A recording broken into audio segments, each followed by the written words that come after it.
हरे कृष्णा भक्तों, हमारे YouTube channel Krishna भक्त प्रेम में आप सभी का स्वागत है।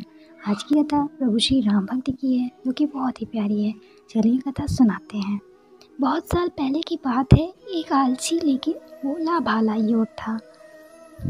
दिन भर कोई काम नहीं करता था, बस खाता ही रहता था और सोए रहता था। घर वालों ने कहा कि चलो जाओ, यहाँ से निकलो, घर से कोई काम निकल जाओ, कोई काम धाम करते नहीं हो, बस पड़े पड़े खाते रहते हो। वह घर से निकलकर यूं ही भटकते हुए सोचने लगा, अब मैं कहाँ जाऊँ, मुझसे कोई काम तो होता नहीं है और मैं कहाँ जाऊँ और कहाँ पर रहूँगा और मैं क्या खाऊँगा। उसे अपने खाने की बहुत चिंता रहती थी। बट भटकते हुए एक आश्रम पहुँचा। वहाँ उसने देखा कि एक गुरुजी हैं और उनके शिष्य हैं। कोई काम नहीं करते हैं, बस मंदिर की पूजा करते हैं। उसने मन में सोचा कि बात तो सही है, यहाँ पर तो बहुत अच्छा है,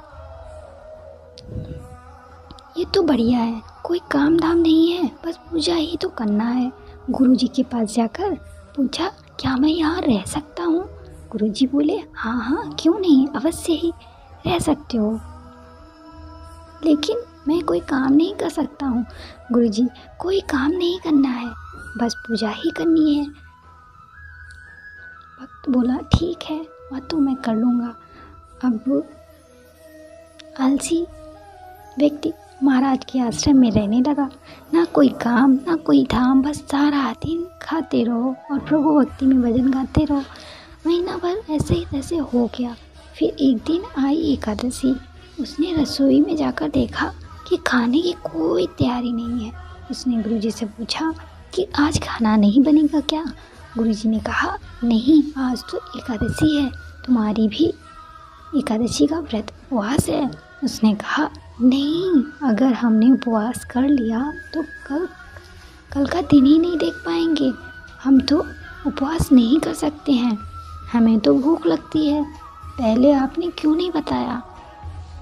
गुरुजी मुस्कुराए और कहने लगे, कोई बात नहीं। गुरुजी ने कहा, ठीक है, अगर तुमको भूख लगती है तुम ना करो उपवास, पर खाना भी तुम्हारे लिए कोई और नहीं बनाएगा, तुम खुद बनाकर खा लो। मरता क्या ना करता, गया रसोई में। गुरुजी फिर आए, देखो, अगर तुम खाना बना लो तो राम जी को भी भोग लगा लेना और नदी के उस पार जाकर बना लो रसोई। उसने कभी पहले पूजा ऐसी की नहीं थी। गुरुजी भोग लगाते थे, अब उससे क्या पता था कि प्रभु को भोग कैसे लगाते हैं। फिर भी सोचा, ठीक है, भोग ही तो लगाना है, लगा लेंगे। ठीक है, लकड़ी, आटा, तेल, घी, सब्जी लेकर वो व्यक्ति महाराज चले गए। जैसे तैसे खाना भी बनाया, खाने लगा तो याद आया कि गुरुजी ने कहा था कि राम जी को भोग लगाना है। लगा भजन गाने, प्रभु राम आइए भोजन को पाइए, प्रभु राम आइए भोजन को पाइए, श्री राम आइए मेरे भोजन को भोग लगाइए। कोई ना आया तो वो बेचैन हो गया कि यहाँ तो भूख लग रही है, जैसे तैसे तो खाना बनाया है और राम जी आ ही नहीं रहे हैं। वो लामानस जानता नहीं था कि प्रभु साक्षात थोड़ी आएंगे, पहले कभी भूख लगाया नहीं था, पर गुरु जी की बात मानना ज़रूरी है। फिर उसने कहा, देखो प्रभु राम जी, मैं समझ गया कि आप क्यों नहीं आ रहे हैं। मैंने रूखा सूखा बनाया है और आपको तो तरमाल खाने की आदत है, इसलिए नहीं आ रहे हैं। तो सुनो प्रभु जी, आज वहाँ पे भी कुछ भी नहीं बना है, भूखे ही रह जाओगे। सबको एकादशी का व्रत है, खाना हो तो ये भोग ही खा लो। श्री राम अपने भक्त की श्रद्धा पर बड़े मुस्कुराए और माता सीता के साथ प्रकट हो गए। भक्त असमंजस में पड़ गया। गुरुजी ने तो कहा था कि राम जी आएंगे, पर यहाँ तो माता सीता भी आई हैं और मैंने तो भोजन बस 2 लोगों का बनाया है। चलो कोई बात नहीं, आज इन्हें ही खिला देते हैं। बोला, प्रभु मैं भूखा रह गया, लेकिन मुझे आप दोनों को देखकर बड़ा अच्छा लग रहा है, लेकिन अगली एकादशी पर ऐसा ना करना, पहले बता देना कि कितने जन आ रहे हो, और हाँ, थोड़ा जल्दी आ जाना, आज बहुत इंतज़ार कराया है। राम जी उसकी बात पर बड़े मुदित हुए और प्रसाद ग्रहण करके चले गए। अगली एकादशी तक ये सब भूल गया था। भोला मानस सब भूल गया। उसे लगा कि प्रभु ऐसे ही आते होंगे और उसने ये बात किसी से नहीं कही और प्रसाद ग्रहण करते हुए चले गए। फिर एकादशी आई। एकादशी गुरुजी ने कहा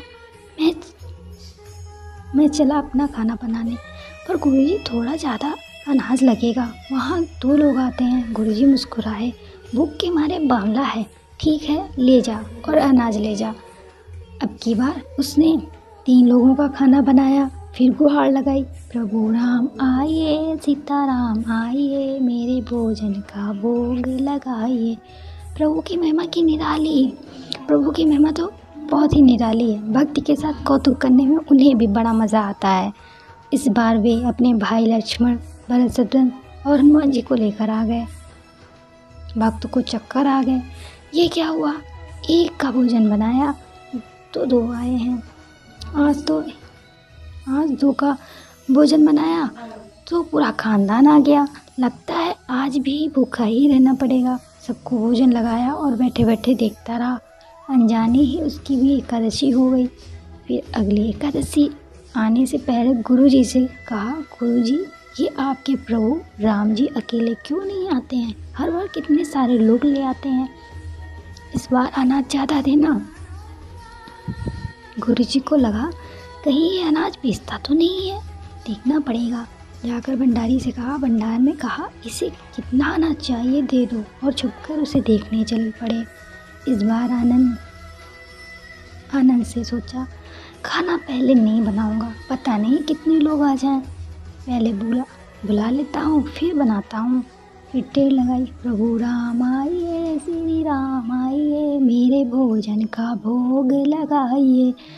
सारा राम दरबार मौजूद। इस बार तो हनुमान जी साथ आए, लेकिन ये क्या, प्रसाद तो तैयार ही नहीं है। वक्त ठहरा बोला भाला, बोला प्रभु इस बार मैंने खाना नहीं बनाया है। प्रभु ने मुस्कुराते हुए पूछा, क्यों? बोला मुझे मिलेगा तो है नहीं, फिर क्या फ़ायदा बनाने का, आप ही बना लो और खुद ही खा लो। राम जी मुस्कुराए, सीता माता भी बहुत खुश हुई। उनकी बातें सुनकर लक्ष्मण जी बोले, क्या करें प्रभु? प्रभु बोले, भक्त की इच्छा है, पूरी तो करनी ही पड़ेगी, चलो लग जाओ काम में। लक्ष्मण जी लकड़ी लाए, माता सीता ने आटा लगाया। भक्त एक तरफ बैठकर देख रहा है। माता सीता रसोई बना रही थी तो कई ऋषि मुनि और यक्षगंधर्व प्रसाद लेने आने लगे। इधर गुरुजी ने देखा कि खाना तो बना ही नहीं है। भक्त एक कोने में बैठा है। पूछा, बेटा क्या बात है, खाना क्यों नहीं बनाया? बोला, अच्छा किया गुरुजी आप आ गए, देखिए कितने सारे लोग आते हैं प्रभु के साथ। गुरुजी बोले, मुझे तो कुछ नहीं दिख रहा है तुम्हारे और अनाज के सिवा। भक्त ने माथा पकड़ लिया, एक तो इतनी मेहनत करवाते हैं, प्रभु भूखा भी रखते हैं और ऊपर से गुरुजी को भी नहीं दिख रहे हैं, ये और बड़ी मुसीबत है।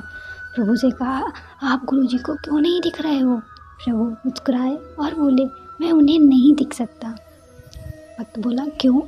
वे तो बड़े पंडित हैं, ज्ञानी हैं, विद्वान हैं, उन्हें तो बहुत कुछ आता है, हमें कुछ भी नहीं आता, उनको क्यों नहीं दिखते हैं आप?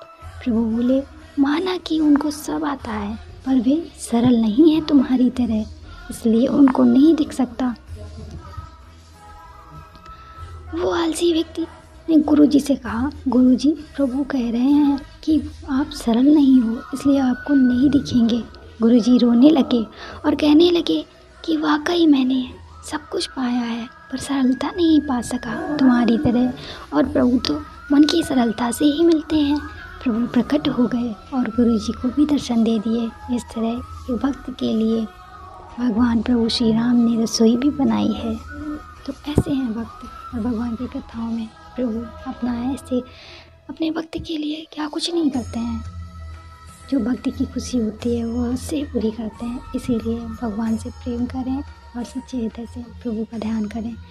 तो आपको ये कथा कैसी लगी? अगर आपको ये कथा अच्छी लगी तो प्लीज़ इस वीडियो को लाइक करें और आगे भी शेयर करें। अगर आप हमारे चैनल पर नए हैं तो प्लीज़ हमारे चैनल को सब्सक्राइब करें, क्योंकि हम आपके लिए भक्त और भगवान की कथाएँ लाते रहते हैं। जय श्री राधे कृष्ण।